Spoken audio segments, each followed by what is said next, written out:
అసలు మనం ప్రభువును ఎందుకు నమ్ముకోవాలి?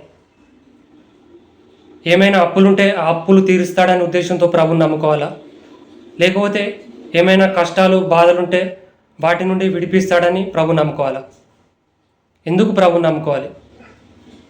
బయట కూడా సమాజం అడుగుతున్న ప్రశ్న ఏంటంటే, ప్రభువుని ఎందుకు నమ్ముకోవాలి? ప్రభువుని నమ్ముకోవడం అంటే ఏంటి అని అడుగుతున్నారు.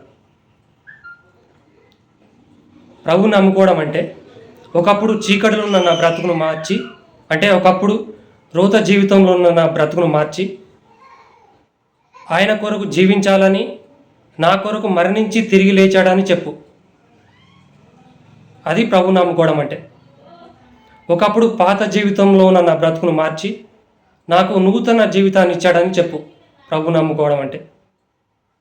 అపోస్తులుడైన పౌలు కూడా కొలస్సీలకు రాసిన పత్రికలో ఏమని చెప్తారంటే, దేవుడు మనలను అంధకార సంబంధమైన వాటి నుంచి విడిపించి తన కుమారుని యొక్క రాజ్యానికి నివాసులుగా చేశాడని అపోస్తులుడైన పౌలు మనకు తెలియజేశాడు.